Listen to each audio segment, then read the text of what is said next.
और आज का बड़ा सवाल इसी खबर से जुड़ा हुआ है और आज का बड़ा सवाल ये है कि अमेरिकी राष्ट्रपति की ये फोन कॉल क्या ट्रंप युग में, अमेरिका में ट्रंप युग में जो शुरू हुआ है उसमें भारत और अमेरिका के संबंधों की नींव रखने का काम करेगी क्या? इसी पर हम बातचीत करेंगे। हमारे साथ दो मेहमान स्टूडियो में मौजूद है। परिचय करा दे, हमारे साथ एम्बेसडर अशोक कुमार मुखर्जी साहब हैं जो कि संयुक्त राष्ट्र में भारत के स्थायी प्रतिनिधि रह चुके हैं, और हमारे साथ कमर आगा साहब हैं, वरिष्ठ पत्रकार हैं और विदेश मामलों के विशेषज्ञ। दोनों का बहुत बहुत शुक्रिया।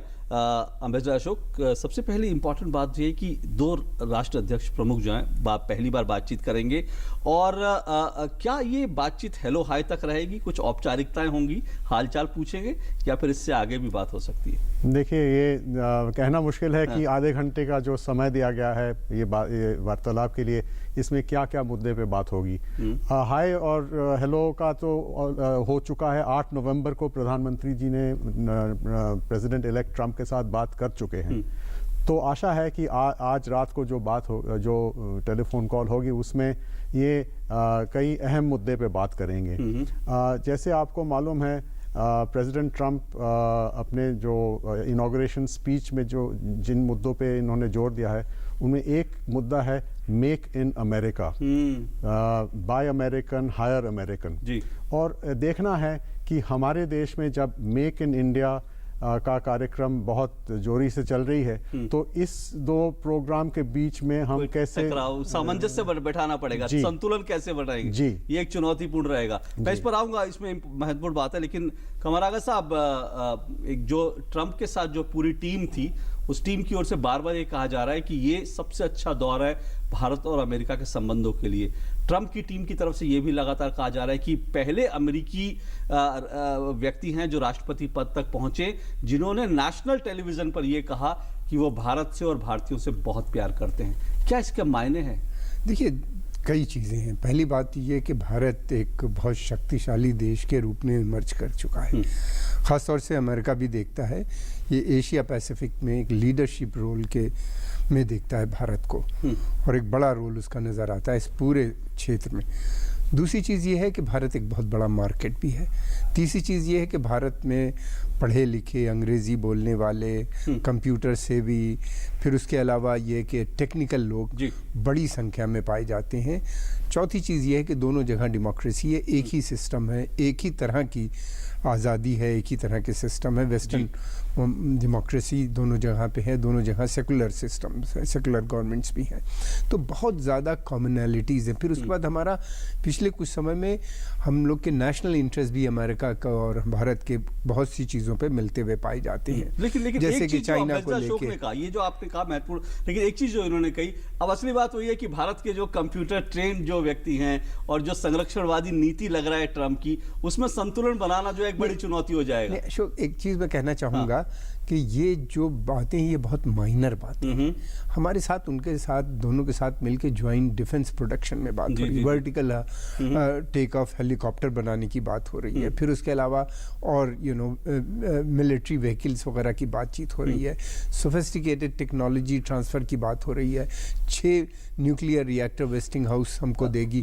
तो एक तरफ तो ये हो रहा है, दूसरी तरफ H1B वीज़े के लिए कहा है, लेकिन हमको नहीं लगता कि बहुत समय तक रोक सकेंगे। अशोक जी, आप सहमत है जो ये कह रहे हैं? क्योंकि हम देखते हैं कि भारत और अमेरिका के संबंधों में वित्तीय, रक्षा के क्षेत्र में जो है, निवेश के क्षेत्र में रणनीतिक भागीदारी जो है, अब वो इस हद तक इतनी बढ़ चुकी है कि ये चीजें जो हैं, ये जाहिर तौर पर इनको सुलझाया जा सकता है। छोटी छोटी चीजें, जैसा कि हमारे पत्रकार मित्र कह रहे हैं। देखिए, मैं ये सब समझता हूँ, लेकिन ये भी समझना चाहिए कि प्रेसिडेंट ट्रंप क्यों चुने गए हैं और कैसे चुने गए जी। ये अगर हम ना समझ सकें तो फिर अगले 2-3 साल में ऐसा भी हो सकता है कि जो प्रेशर्स अमेरिका के अंदर हैं, जिसके वजह से प्रेसिडेंट ट्रंप चुने गए हैं, वो हमें समझना बहुत ज़रूरी है। वो बैकग्राउंड को भी बैकग्राउंड, और इसमें रोजगारी और अमेरिका फर्स्ट, ब्रांड अमेरिका, ये हम पहले, इससे पहले हम अमेरिका के साथ हमारे संबंध में ये दो चीज़ हम इस पे ध्यान नहीं दिए। अभी हमें ध्यान देना पड़ेगा। जी जी। किस तरह से आप देख रहे हैं ये जो ये बिल्कुल एम्बेसडर साहब ने बिल्कुल सही कहा कि ये दो चीज़ें हैं, इशू हैं, लेकिन ओवरऑल जो ट्रेड हमारा $100 बिलियन से ज़्यादा है, जो बढ़ के $500 बिलियन होने जा रहा है। फिर उसके बाद भारत ने काफ़ी निवेश भी वहाँ कर रहे हैं, हमारी कंपनीज वहाँ इन्वेस्ट कर रही हैं, उसके अंदर लोग जाएंगे। हो सकता है कि वीज़ा फीस बढ़ा दी जाए, कुछ नंबरों में कमी कर दी जाए वीज़ा की, इस तरह की परेशानियां ज़रूर आएंगी, लेकिन ये सोचा जाए कि पूरा वो भारतीयों को वहाँ से निकाल दिया जाएगा और यहाँ से जाना ये संभव नहीं है। एक बड़ी बात जो ट्रंप बार बार जो संकेत देते रहे कमला साहब, वो बार बार ये कह रहे हैं जो इस्लामी आतंकवाद है जिस तरह बढ़ रहा है, वो कह रहे हैं कि उसके खिलाफ जो है वो बिल्कुल निर्णायक कदम उठाएंगे। और भारत को ये जो है, ये उनकी जो स्टैंड है बहुत हद तक सूट करता है। ऐसे लगता है कि दोनों इस पर एक साथ हैं। बहुत अच्छी बात आपने पूछी। अब देखना ये है कि क्या पाकिस्तान में वो फर्क देखेंगे गुड टेररिस्ट और बैड टेररिस्ट का, इसलिए कि अभी तक ये था कि वहाँ पे अमेरिका एक फ़र्क देखता था कि कौन है जो टेररिस्ट अमेरिका के ख़िलाफ़ नहीं है, जो आतंकवादी उनके ख़िलाफ़ तो उन्होंने एक्शन बहुत ज़्यादा नहीं लिया, बैन ज़रूर किया। तो अब देखना ये है कि जैसे लश्कर तैयबा है, जैश मोहम्मद है, इस तरह की संगठन है जिनको United nation security council agency ने ऑलरेडी बैन कर रखा है। क्या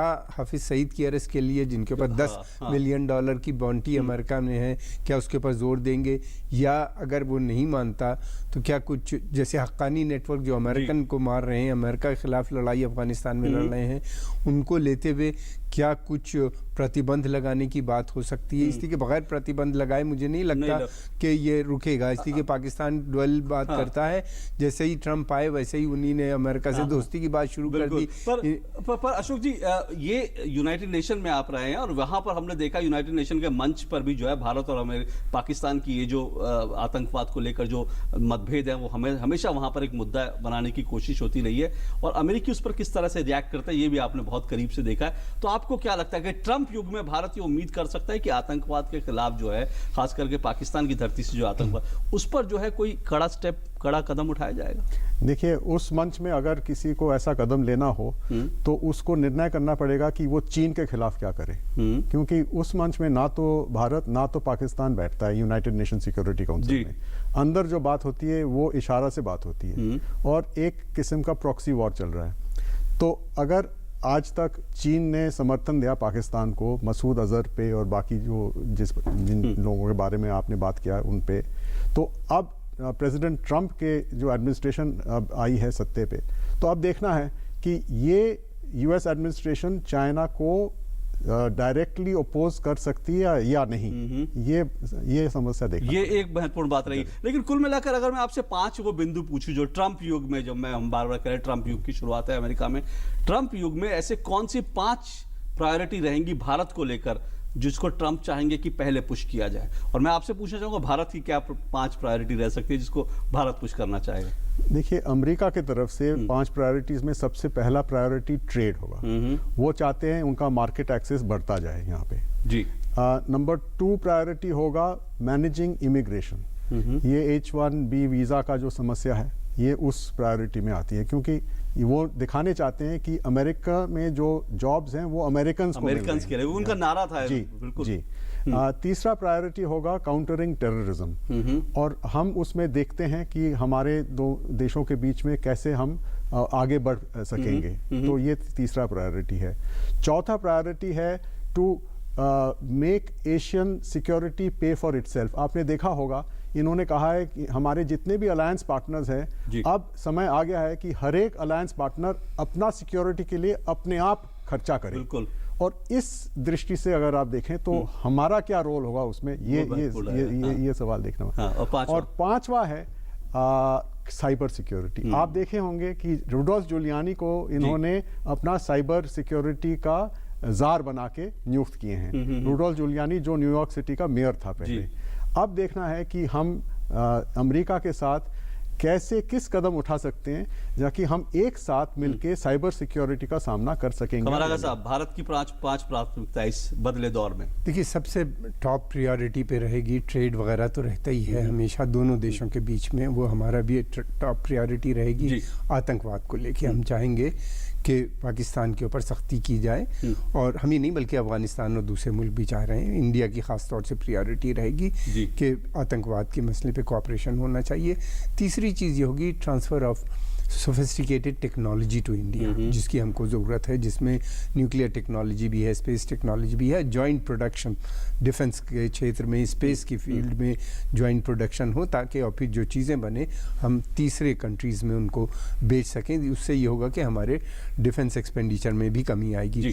फिर उसके अलावा हम ये भी चाहेंगे कि यूएन सिक्योरिटी काउंसिल की मेंबरशिप का जो मसला है उसमें खुल के सपोर्ट करें। और आखिर में भारत चाहेगा कि न्यूक्लियर सप्लायर ग्रुप की मेंबरशिप, वेजनायर ग्रुप की अरेंजमेंट्स में मेंबरशिप, ऑस्ट्रेलिया ग्रुप की मेंबरशिप, इन सब के अंदर अमेरिकन एडमिनिस्ट्रेशन ऑलरेडी तय कर चुका है कि जो नॉन एनपीटी सिग्नेटरी हैं, जिन्होंने न्यूक्लियर प्रोलिफरेशन ट्रीटी पे दस्तखत नहीं की, उनको किस तरह से मेंबरशिप दी जाए, और जिसके ऊपर चाइना का लगातार जो प्रेशर है, जो रोकने की कोशिश करता है, उसको किस तरह से। अहम बात यह है कि आप दोनों ने जो बिंदु दिए, कम से कम पहले दो बिंदु जो हैं वो दोनों ही तरफ से कॉमन है कि आतंकवाद को लेकर और ट्रेड और निवेश को लेकर के, तो कम से कम ये दो चीजें हैं जिसमें दोनों देश मिलकर आगे बढ़ सकते हैं, इतना तो बहुत साफ है। बाकी मुद्दों पर जाहिर तौर से आज रात को शायद कुछ चीजें और क्लियर होंगी। बहुत बहुत शुक्रिया आप दोनों का, आमिर अशोक और जफर कमरागा साहब, बहुत बहुत शुक्रिया आपका। तो हम बात कर रहे थे अमेरिकी राष्ट्रपति डोनाल्ड ट्रंप का जो फोन कॉल आज रात को आएगा प्रधानमंत्री नरेंद्र मोदी को, उस संदर्भ में हम बात कर रहे थे क्या कुछ होगा इसमें। वक्त एक छोटे